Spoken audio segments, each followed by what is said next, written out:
Selina Robinson was a dedicated New Democrat, a woman who was elected more than a decade ago, who served under 2 different premiers and 4 different cabinet posts, and then was summarily thrown out of the party that she had been part of for so long over comments that shouldn't have caused any criticism or concern at all. Hello, I'm Brian Lilly, and this is the Full Comment Podcast. And today we're going to look at the issue of antisemitism in the NDP, a party that was at one time very much a home for Jewish Canadians, but at this point is somewhere that most of them don't feel at home. Selina Robinson joins us from Coquitlam. Selina, thanks for the time today. Thanks for having me. Let's walk through what exactly happened with you. End of January, you're doing a panel discussion and you make a comment. What did you say that became the launch pad for an all-out assault on you? Well, I was trying to represent the West and trying to represent a female voice and trying to represent a New Democrat voice on a panel that was all male, all East Coast, as we say here on the West Coast. And there was certainly no New Democrat on the panel. We were talking about who was hosting the panel? It was B'nai B'rith. B'nai B'rith was hosting the panel. And we were talking about antisemitism and the rise of antisemitism since October 7th. And in my little bit that I had, I was the last speaker, and so really had to rush through my comments. Reflecting on the data that's been coming out that 18 to 34-year-olds here in Canada are not familiar with the Holocaust, are not familiar with the creation of the State of Israel in 1948. They don't have, solid understanding of how things transpired. They don't have the history knowledge. And I was talking about that people don't understand that, and they didn't understand that the land of Israel, and I was speaking directly about the land, and I said, and it became a meme, is that it was a crappy piece of land, and really focusing on, yes, there were several 100,000 people living there, but there were no minerals, there's no gas, there's no oil, no water, it was not really strong agriculture at the time. No strong agriculture. There was subsistence farming for sure. There was some farming. I'm not saying that there was nothing, but really it wasn't. It didn't have a strong economy on those lands itself. And frankly, my reading and my understanding of history is that the Ottomans were poor land stewards, and there was a lot of swampland and a lot of desert. And that recording was grabbed by folks who are frankly anti-Israel, and used that and promoted that as somehow me suggesting that Muslims, and Palestinian Muslims in particular who were living there, were somehow bad people in some way, or that there was nobody living there. That was the other focus that people had. And that's not at all what I intended. I recognize that people were hurt by my comments. It wasn't I intended. And it was the Ottomans that were... But at their core, there is nothing inaccurate about your comment. If you know the mildest bit of history of the region, you know that to be true. And I was in Israel a couple of months ago, down in areas around, in the Gaza envelope, as they call it, visiting some of the kibbutzes that were attacked. And there's wonderful farming now, and then you look across past the fence, and there's no farming, there's no agriculture, and the land is not as prosperous. There is something to what happened when Israel went in and said, we need to make this land productive. And they did. It's the same parcel of land. It's the same area. They just did something different. And people have talked about that for generations. I learned about it in school. So there was nothing fundamentally incorrect about your comment. And you apologized for it, what, twice? Twice. And heartfelt. My intent, Brian, wasn't to hurt anybody. And if people were hurt by my comments, I want to understand their hurt. I want to fix it. I want to make sure that I have full understanding. I'm not a historian. It's not my background. And so, if they want to talk with me to help to correct the record, so to speak, I'm all ears. But what happened was what I would suggest is mob mentality. And of course, we're seeing it right across Canada. We're seeing it across the States and certainly Western Europe as well. where the anti-Israel sentiment has taken up in I'll say a lot of progressive circles, and it's vicious, and the attacks on me were vicious, and it resulted in my colleagues and the premier saying to me that they couldn't see a path forward other than my resignation as a cabinet minister. And this is the part that bothers me, because I can understand the mob trying to do what they did. And you've been around politics a while, so have I. I've not been an elected official, but I observe you people. I watch what parties do to each other. I watch what movements do to each other. And a movement or a party will latch onto absolutely anything to try and gain advantage. For a party leader, especially someone in a position of premier, the way David Eby was, to fall for that mob mentality is extremely disappointing to me. You wrote your open letter about the hurt within the party, but can you talk to me for a minute about what it was like when you spoke to the premier, when you tried to make him understand, and he was trying to tell you that there's no way forward? Did you get the sense that he believed that you had done something wrong, or that he was just resigned to handing over the direction of the British Columbia New Democratic Party to an angry mob?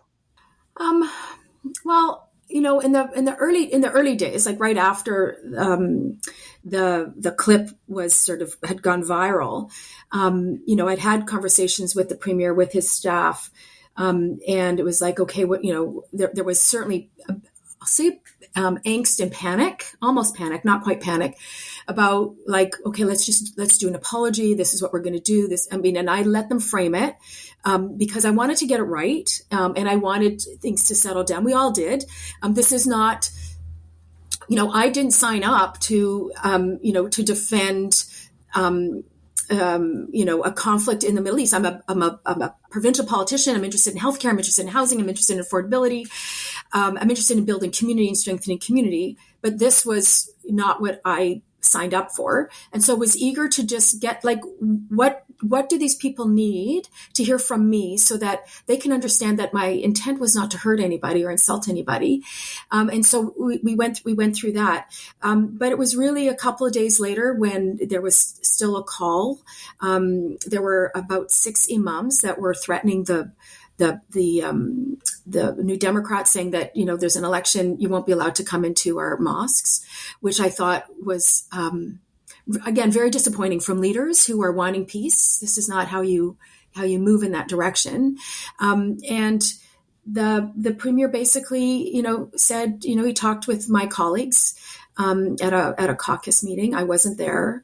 And he just came back saying, Selina, I can't see a path forward without a resignation. Because I said, if you want my resignation, I won't fight you on it, but you have to ask me for it. And he just said, I can't see a path forward without that. And so I said, well, if that's what you're asking, and if that's what the caucus wants, then I guess I will have to provide you with my resignation. We had a little bit of a battle. Not really a battle. We had a little bit of a discussion around, because I said, then you need to announce that you've asked my resignation, and I gave it. And that wasn't sufficient for the premier or his office. And so we agreed that it would be a joint decision.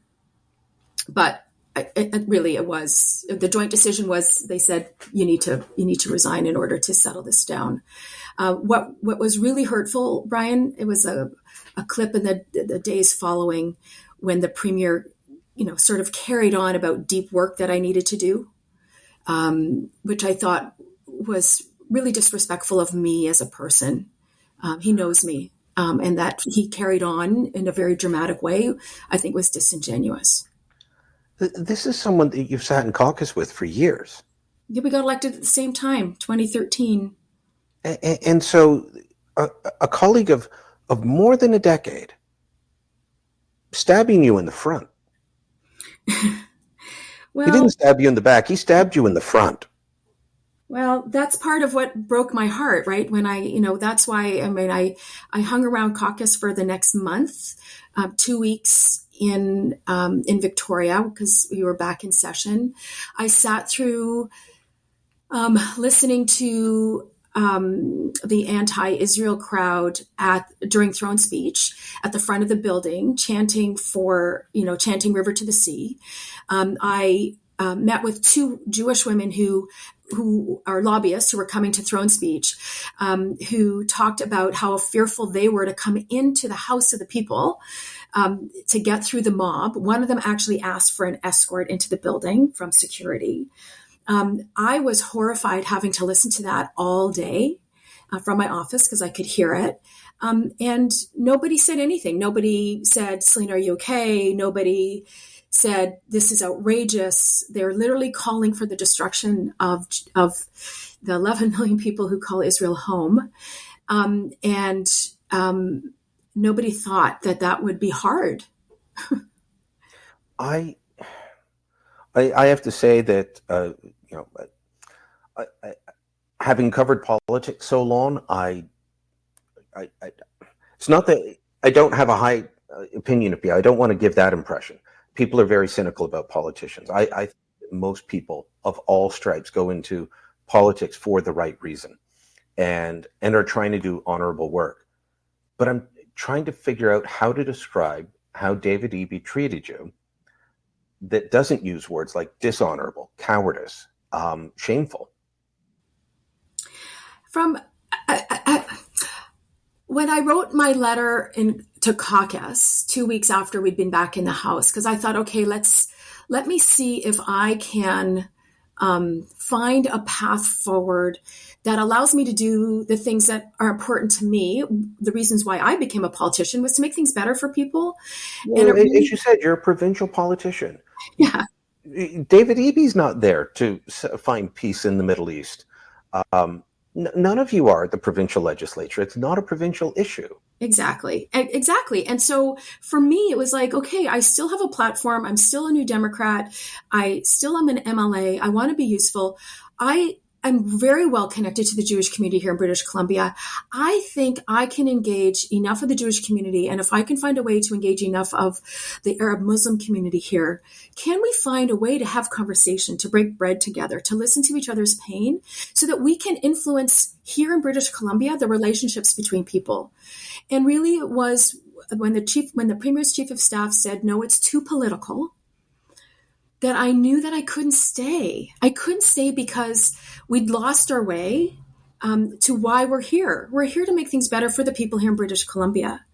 And we're not doing that when we give in to these hordes who are demanding something that's thousands of miles away from this government, and when it's not our bailiwick. And you had been asked and tasked by both David Eby and his predecessor, Premier John Horgan, to do outreach in these communities, correct? Yeah, for sure. I'm very well saturated in the Jewish community. I've worked in the Jewish community, Jewish Family Services, and I know a lot of those folks. It's a small community here in British Columbia, about 40,000 Jews here, somewhat spread out, but there's certainly a core group that all of the organizations.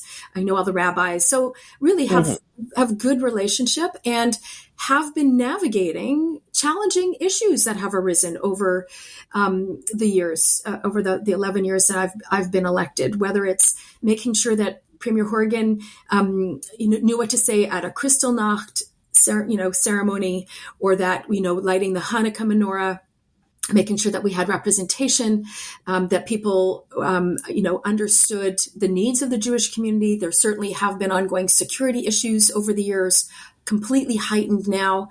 And in the early days of the fall, after the massacre, October 7th, connecting with the Premier, making sure he's, talking with the right people, hearing the story from the principal of our local Talmud Torah, and her, in that first week after October 7th, her wearing running shoes to school, and the teachers all doing that just in case they needed to run.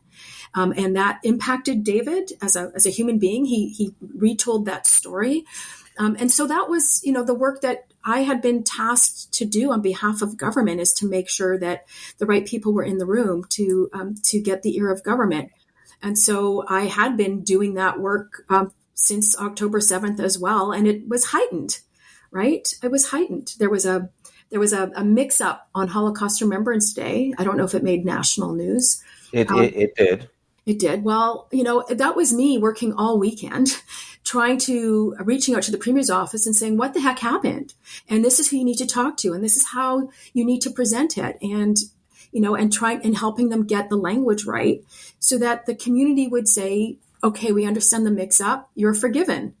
Don't do it again. And that was enough. It was expected to be enough for the Jewish community. And there have been other instances among my caucus colleagues who have said things in ways that were hurtful to the Jewish community. And there's a pattern. There's been, I would say, 8 or 10 instances over a number of years. And each time, pretty much each time people asked forgiveness, and it was given, it was granted, or the expectation was an apology would be sufficient. Not all of my colleagues have apologized for the words that they have spoken, but many of them have. And I'd forgotten that the Premier had put out that tweet, and I understand premiers rarely are writing their own Twitter posts or X posts. But on Holocaust Remembrance Day, he said that, concerned, I forget the exact wording, we can find it online, I'm sure, made a comment about the rise of Islamophobia. And these were his words on Holocaust Remembrance Day. He was forgiven, and you were not. Yes. You wrote in a piece that was carried at National Post that your caucus colleagues broke your heart. Yeah. But it wasn't over this incident. What was it? Well, I mean, it was coming for some time. I think certainly over the years, there had been comments made, anti-Israel comments made for sure. The minimization of anti-Semitism and the way it's playing out, that anti-Zionism is in many ways the new anti-Semitism. That's certainly, what we're seeing. But it was their silence, right? So, it wasn't, I don't think it was intentional, but I just provided the example of me sitting in my office alone while people were chanting from the river to the sea right outside my office. There was no space for me to not hear that, because that's where I was doing my work. And nobody said anything to me. The fact that, I put out, people were sending me heart emojis, right? I mean, I believe my caucus colleagues, my ex-caucus colleagues, really liked me, cared for me. I don't doubt that. But when they would send me these heart emojis, because I knew that I was struggling, and I'd say, I don't need your heart emojis. I need you to stand up to anti-Semitism where you see it. And I got a response back from one of my colleagues that says, of course, we always do. And I thought, no, you don't. You have been absolutely silent on this. Silent on this. And that to me, so it's not like they're saying anti-Semitic things to anybody. And I don't believe they dislike Jews, but their silence is dangerous. It's dangerous. And that's the part that worries me. And that breaks my heart, because these people, I believe, are more courageous than that. What would you like them to have said? Said something publicly, or said something to you? Both. I think what I would have appreciated was them standing up for me and not asking for me to resign, because I think that would have been a statement. That would have been a statement that said, Selina's been an excellent colleague. She's been a good cabinet minister. We appreciate that people are upset. Her apology is sufficient.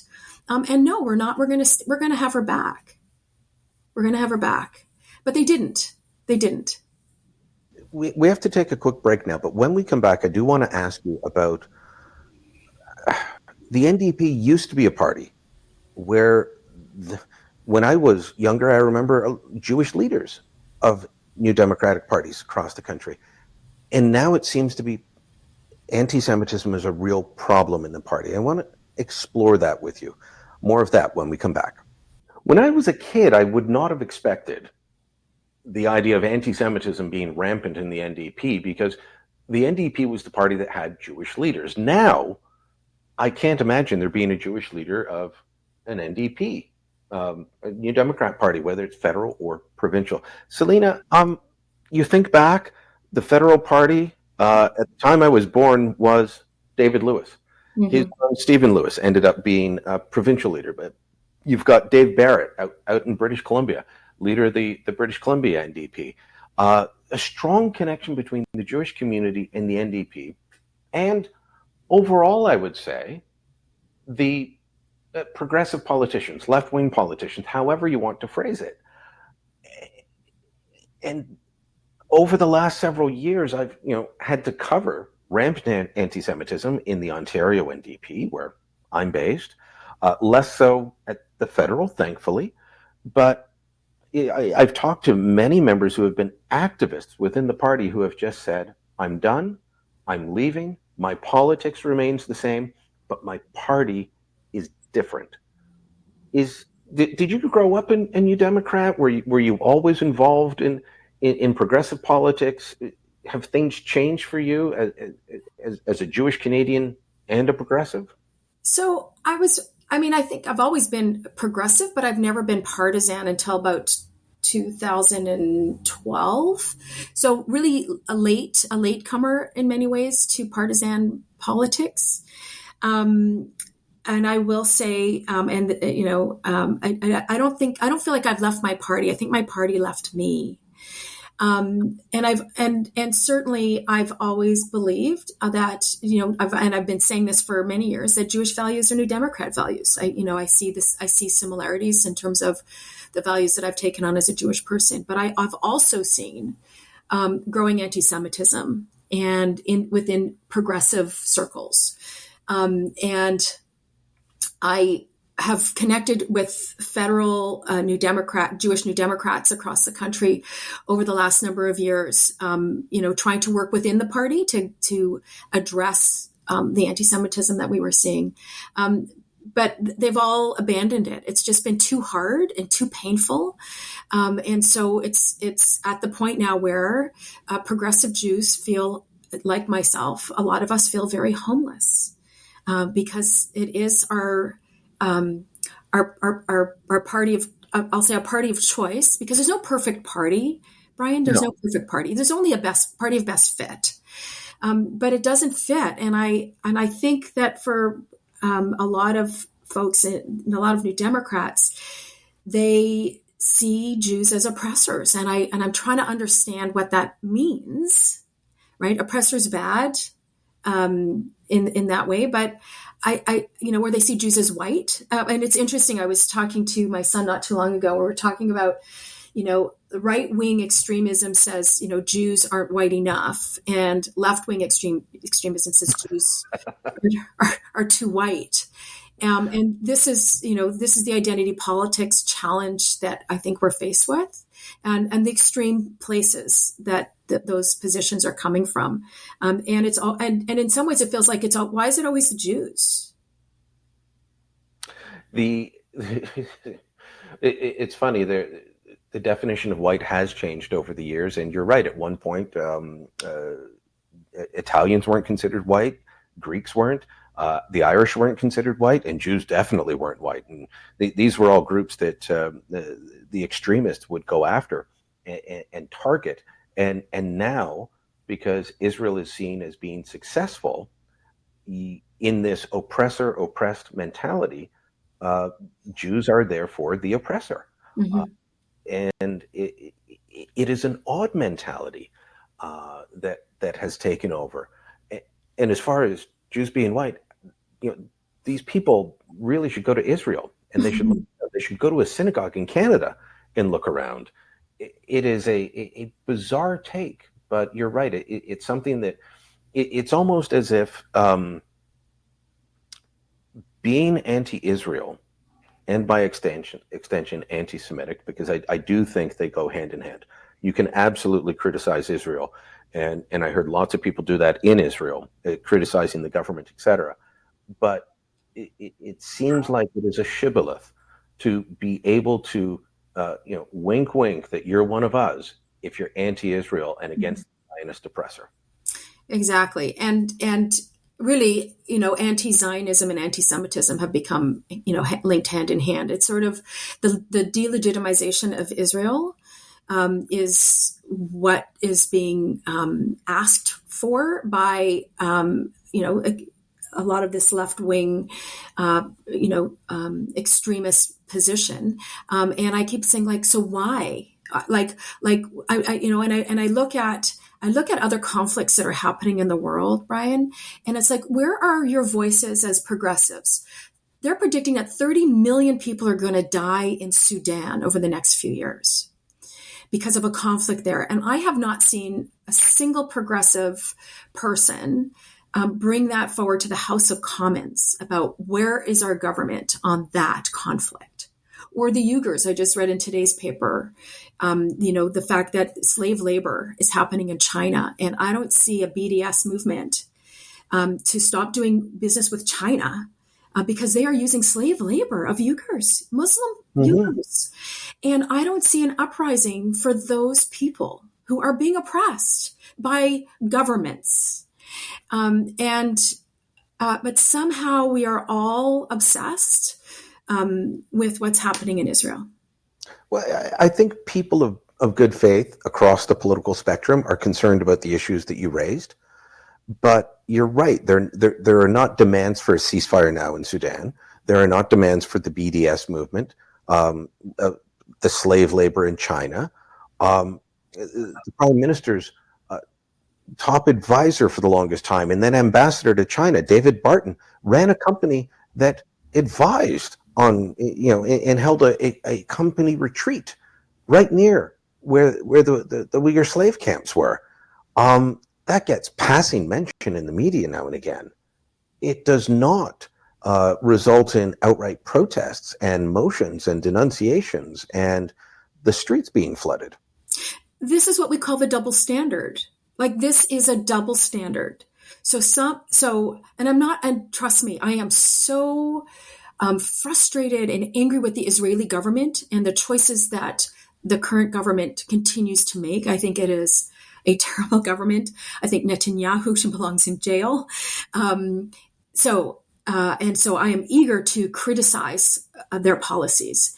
But somehow Israel has to abide by a different standard than other governments. And that to me is, so what's that about? And I think that's what we get to be curious about. The other thing, Brian, that I think is important to note, and if you take a look at the federal party's New Democrat resolutions that they've had over the years at their conventions, if you take a look at the top resolutions that, because they all go in order, I have been blown away at the number of anti-Israel resolutions that will be in the top 30, something like 50-60% of them. And nothing is mentioned about China, about Iran, about any other nation. But there's like this obsession, this anti-Israel obsession. And I've called the chair of the resolution committee saying, what is going on? Yes, have one or two. But really, like 16 of your top 30 are about Israel. And the response is, it has been ever thus. And that's a quote. And I thought, you don't even care to question what is going on here? That's really sad. When we look at what has happened on university campuses where a lot of this has spread, I think back to just over 20 years ago, covering the student union at Concordia University in Montreal. Mm-hmm. And they had gone full on intifada. In fact, they published a student handbook called the Intifada. They would march into their student union meetings with a snare drum and a Palestinian flag leading them in. That school was the outlier at the time, though, with how radical it was on this issue. and you wouldn't have seen that in the same way at University of Toronto, at UBC, at UVic, at University of Calgary. That radicalism, though, has definitely spread across the country. Our institutes of higher education have been used by people with an agenda to spread these this hatred. Yeah. Yeah. And I was the minister for post-secondary education, so I was in the thick of it. Working across the nation. I want to give props to Stephen Lecce, who is the chair of the ministers of education right across the nation. And he and I were working collaboratively and inviting other ministers of post-secondary education across the nation to come up with some strategies to how to support presidents to do the right thing. And some were doing better than others. I think it's a significant challenge. But yet again, I have to say, Brian, this is, if I can just bring it back to British Columbia again, and the lack of response from government, when a prominent physician, Dr. Ted Rosenberg, made a very public leaving UBC Medical School and saying it's a toxic work environment. There's 288 Jewish physicians signed the letter, basically saying we can't train these UBC medical students who are coming and bringing their hate to the healthcare system. We heard nothing from government. There was no response. There was no response to, what are we going to do? We have to train more doctors. I was tasked with opening up another medical school here in British Columbia. And if we didn't have doctors to take on these residents, what were we going to do? Do you believe that your push when you were Minister of Education to have mandatory Holocaust education in the school system was part of why you were targeted? I think it's more than that, actually. I think it's probably beyond that. I mean, I want to give props to my colleague, Rob Fleming, who was Minister of Education in 2017. He started that work, and COVID took it off the table for a bit. And I was the one actually who went back and did pick it up. I was Minister of Post-Secondary Education, so really had to talk to the Minister of Education, and really did it through the Premier's office. It's the right move. But that night that we announced it, I believe it was October 30th, I was interviewed by a local TV station here, and I was asked to comment on a Langara instructor who had made outrageous comments right after the October 7th massacre. I recall those comments. They were horrendous. They were horrendous and despicable. And I reiterated that night. And of course, it was broadcast. And there is some suspicion, some who've been doing a little bit of research have noted that, in fact, that's when the protests accelerated against me. Personally, I was starting to be named, and a petition was starting to circulate to get me removed from cabinet. So my hunch, and the hunch of others, is that there was a target on my back at that night that started, and it culminated, and the opportunity arose at the B'nai B'rith panel that I was on, and that was the opportunity to take, full frontal action to do a push to have me removed. And unfortunately, my colleagues and the Premier fell for it. For people that don't recall, the Langara College instructor who made the comments described the October 7th attacks as an amazing, brilliant offensive. Just after the attacks, when not just so close to the attacks that we didn't know what had happened, Hamas had clearly broadcast their own atrocities. We all knew what had happened, but Natalie Knight still called this an amazing, brilliant offensive. She was let go by Langara College after that, which I'm a big supporter of free speech, but there's also organizations have to practice good political hygiene. I always use the term political hygiene, meaning removing yourself from people or organizations that will leave you with a bad smell. Did Premier Eby fall for a mob that is linked up with people like Natalie Knight, the radicals? I mean, is he tying the NDP's wagon to a group of people that are so radical that the average British Columbian who would vote NDP or United BC, forget what they changed. BC United. Who, look, you win elections on swing voters.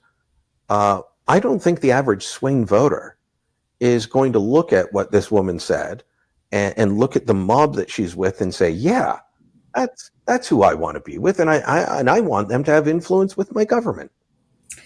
Well, I'm going to leave that up to the voters to decide. But what I can tell you, Brian, is that I live in a suburban community. I represent a suburban community, and in the 6 weeks that since I have been, asked to provide a resignation, and then did a very public leaving of the party that frankly left me.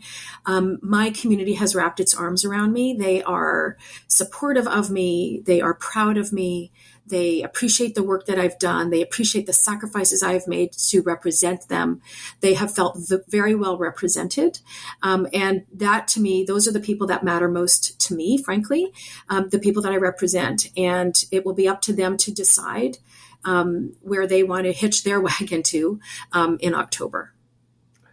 Do you plan to run as an independent in October? No, I although people have been urging me to, which is very, very sweet and thoughtful, but I'd already decided to not run. So was 50-50 in the summer, and I had let the premier know back in December that I wasn't going to run again. He expressed surprise at that.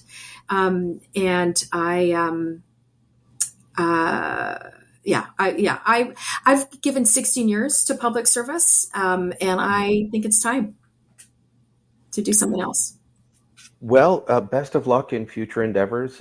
Politics is a tough business on anyone, and you've definitely experienced the work parts of it over the past few months. So thanks for the time today, Selina, and all the best in the future. Thank you. It was really great to chat with you. Full Comment is a Post Media podcast. My name is Brian Lilly, your host. This episode was produced by Andre Prue. Theme music by Bryce Hall. Kevin Libin is the executive producer. You can subscribe to Full Comment wherever you get your podcast, Apple Podcasts, Spotify, Amazon Music, the new YouTube podcast. Listen through your app or Alexa-enabled devices and help us out. Give us a rating, leave a review, tell your friends about us, share us on social media where you still can. Thanks for listening. Until next time, I'm Brian Lilly.